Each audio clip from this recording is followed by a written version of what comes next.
아멘.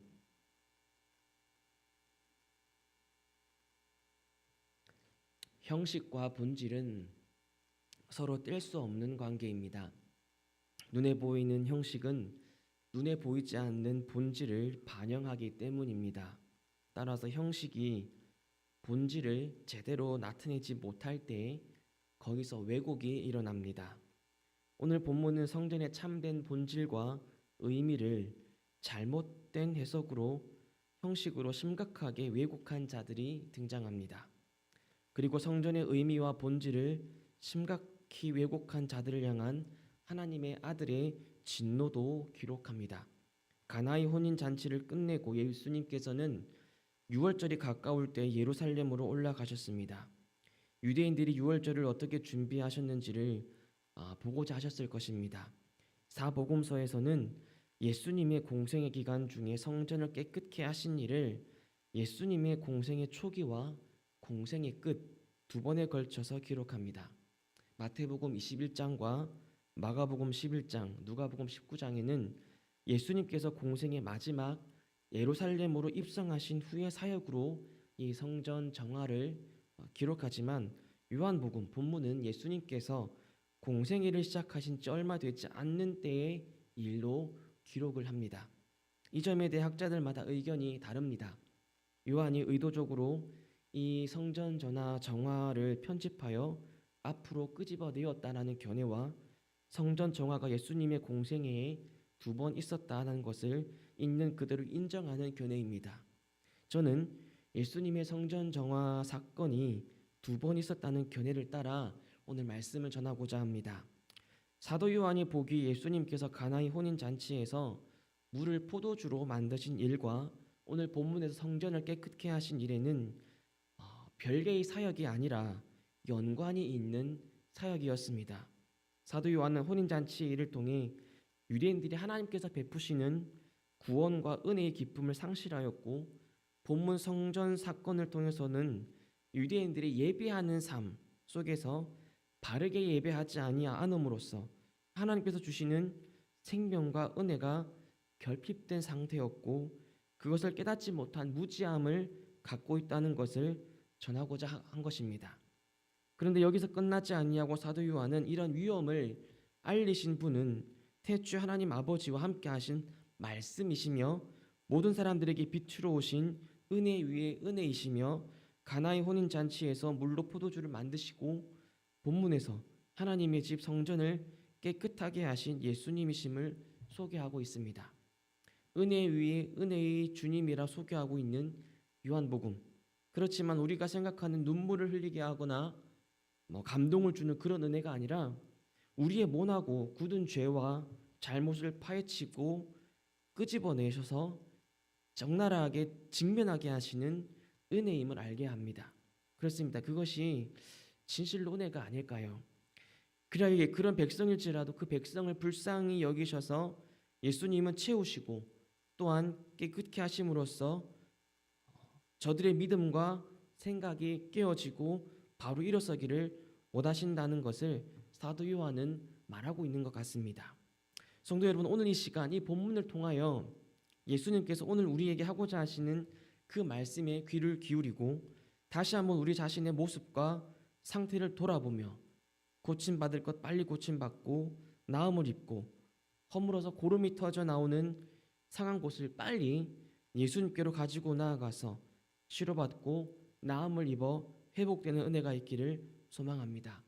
또한 혹여나 지금 내가 바르게 예배를 드리고 있는지 하나님 앞에 질문을 하며 바로 서기 위해 애쓰고 몸부림치고 있는 분이 있다면 오늘 이 말씀을 통해 위로와 확신을 얻으시기를 주님의 이름으로 축복합니다.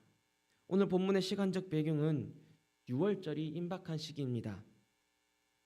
유월절 애굽에서 비참하게 노예로서 살았던 이스라엘 백성들을 구원하시려고 하나님께서 애굽의 장자의 죽음을 예고하실 때에 이스라엘 백성들이 죽임을 당하지 않게 하시고자 그를 대신해서 어린 양의 죽음과 그 피로 그들을 구원하신 것을 기념하여 자선 대대로 지킨 절기입니다.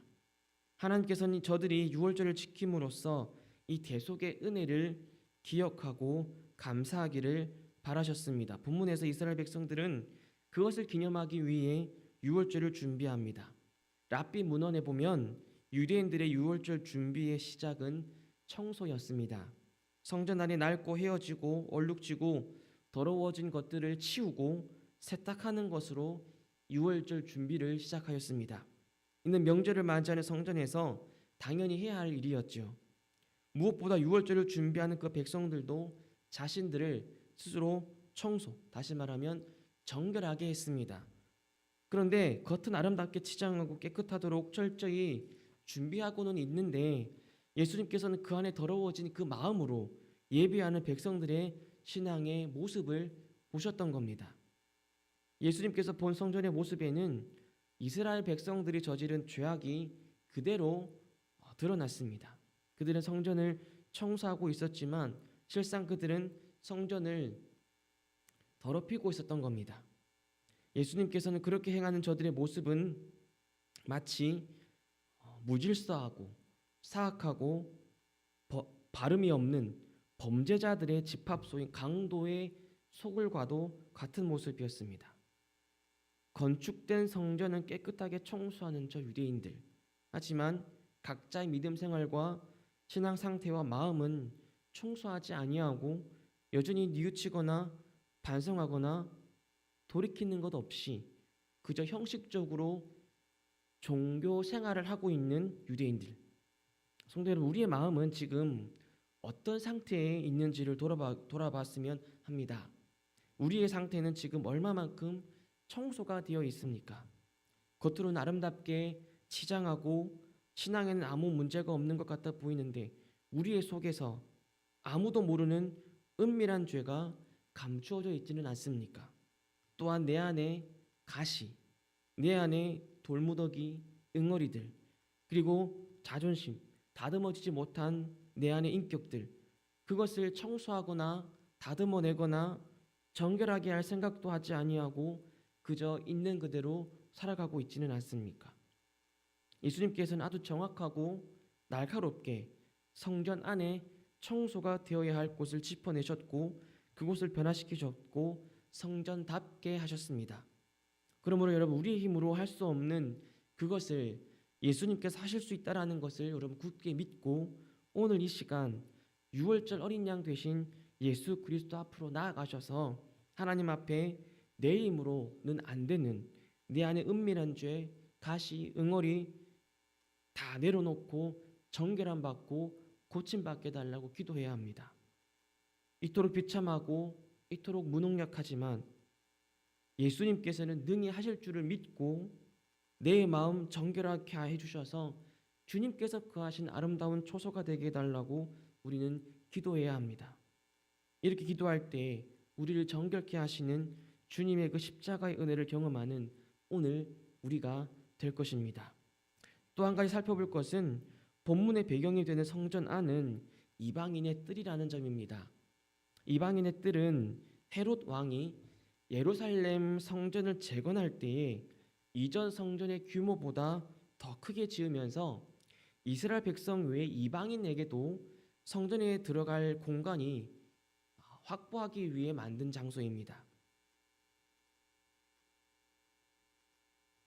역사가 요세푸스에 의하면요, 이 이방인의 뜰에서 회당 모임과 율법 토론이 진행되기도 했다라고 기록되어집니다. 다시 말하면 유대인과 이방인, 할례자와 비할례자, 율법을 알든 모르든 상관없이 말씀을 알고자 깨닫고자 한다면 누구든지 이곳 이방인의 뜰에 와서 랍비와 율법 학자들에게 하나님의 말씀에 대해 물었고 이들은 질문자들에게 충분한 존경스러울 만한 답변을 해주곤 했습니다.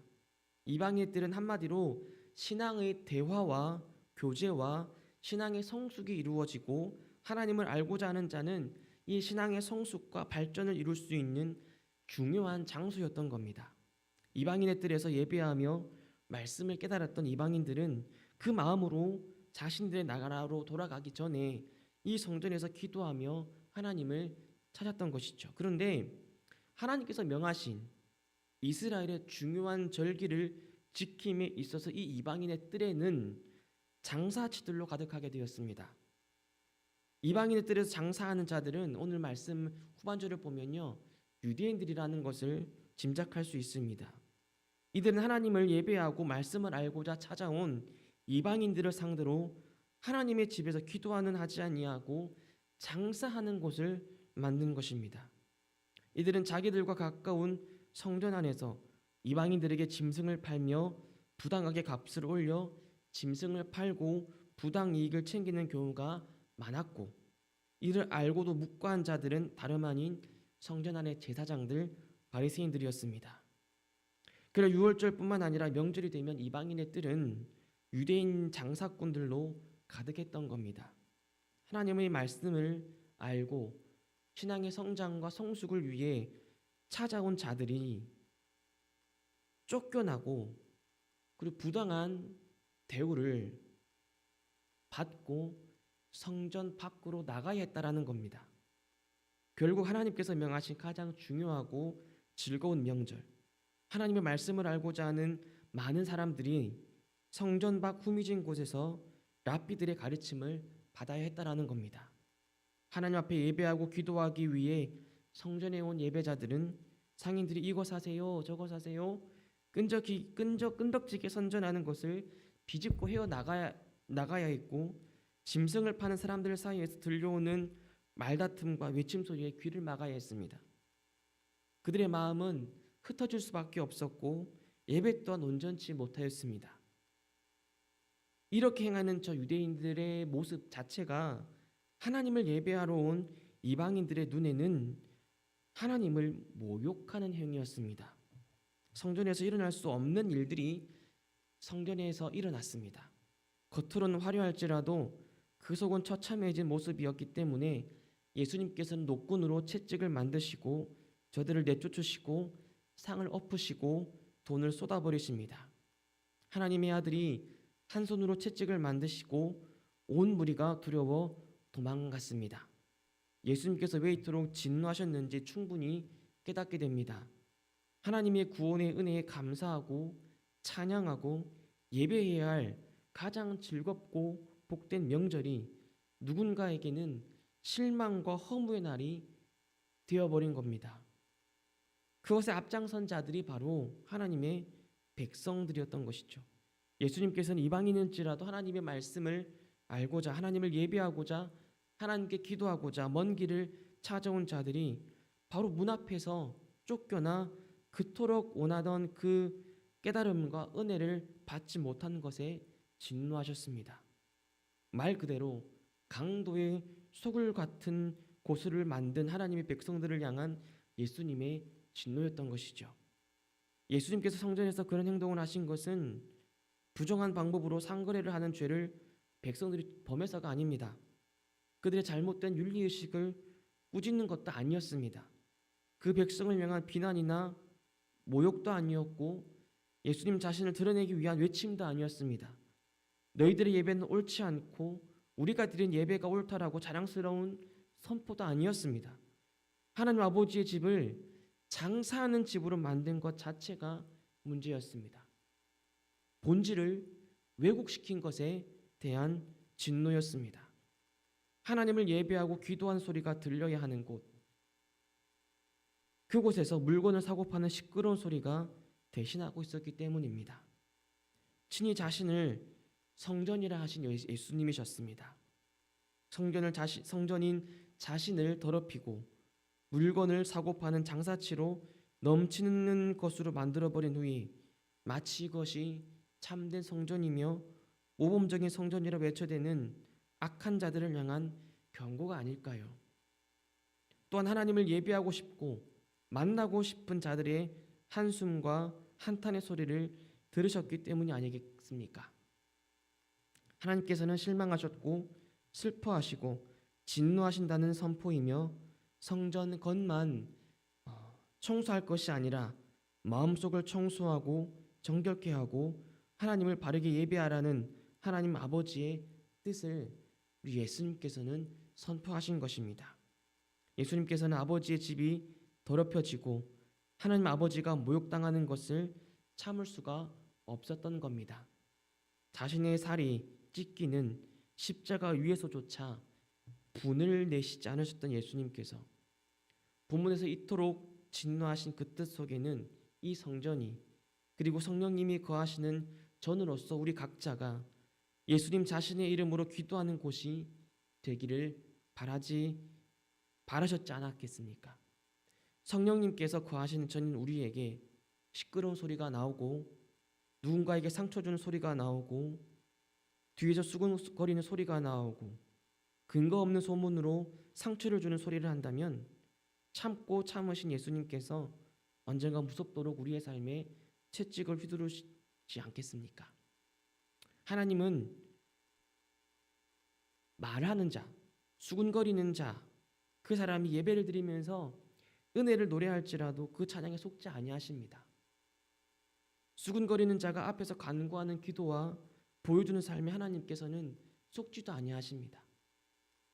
그러므로 성도 여러분, 더 이상 예수님과의 관계를 방해하는 모든 것들이 우리 안에 자리 잡지 않도록 기도하십시오. 가만히 내버려 두어서 계속해서 내 마음에, 내 심령에 자리 잡지 못하게 깨어 기도하십시오. 지금이라도 늦지 않습니다. 내 마음밭을 정결케 달라고 간구하십시오. 그래야, 그런 다음에야 예수님이 거하시는 그리스도의 집이 되고, 성령님이 거하신 성령이 전이 되고, 하나님께서 기뻐하시는 마음이 될 수 있지 않겠습니까? 어느 순간 이 간절함을 잃어버렸다면 내 마음을 다시 그리스도의 집으로 변화시켜 나갈 수 있도록 기도하십시오. 죄악에 물들었고 있었다면 그런 내 모습을 하나님 앞에서 기도하며 괴로워하며 아파해야 합니다. 그렇게 힘든 그 정화 작업이 지나고 나면 우리 마음에 예수님의 말씀이 있고, 성령님의 인도하심이 있고, 은혜가 있고, 기쁨이 있고, 빛이 있다는 것을 발견하게 될 것입니다. 하나님, 내 안에 주님과 교제하는 것을 방해하는 것들을 하나님 이제 청소하기를 소망합니다. 친히 다듬어 주시고 정결케 해 주시옵소서. 그래서 내가 다시 주님 안에서 기쁨이 충만한 삶을 살아갈 수 있도록 은혜 베풀어 주시옵소서. 이렇게 기도할 때 우리의 죄의 문제와 어려움들이 해결함을 받고, 우리 안에 고질적인 잘못된 부분들도 고침을 받고 아름답게 다듬어져가는 기쁨과 감격과 은혜를 누리는 우리가 될 것입니다. 말씀을 정리하겠습니다. 성전 정화는 본관 복음을 자세히 살펴보면 예수님의 공생의 시작과 공생의 마지막 시기에 다시 한번 기록되어 있습니다. 예수님께서 그렇게 진노하시고 쫓으셨는데 유대인들은 다시 성전에서 장사하였던 겁니다.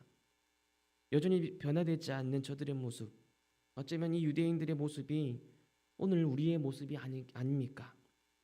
말씀을 그토록 읽고 전하고 심지어 대중매체를 통해서도 들을 수 있는 이 시기를 살아가지만 우리의 작은 것 하나에서도 여전히 변하지 않는 우리들의 모습은 보지 않습니까? 그럼에도 불구하고 여전히나 지금이나 변함없이 우리를 성화시켜 나가시고 정결하게 나가신 하나님, 우리 하나님께서 거기 계시기 때문에 우리에게는 소망이 있다는 것이 참으로 감사한 일입니다. 우리는 우리 스스로를 변화시킬 수 없습니다. 우리는 우리 자신을 변화시킬 수가 없습니다. 그러나 우리 주님은 하실 수 있습니다. 우리 각자에게는 답이 없고 소망이 없는 것처럼 보일지라도 여전히 지금도 우리의 삶에 살아서 역사하시는 하나님께서 우리를 지도하시고 다듬어 나가시고 성화시켜 나가시기에 나는, 우리 가정은, 우리 자녀는, 우리 교회는 여전히 소망이 있습니다. 그렇기에 하나님의 자녀인 우리 자녀, 우리 교회는 이 땅의 소망인 겁니다. 성도 여러분, 그 하나님께 오늘 간구하고 부르짖고 기도하시기를 주님의 이름으로 축복합니다.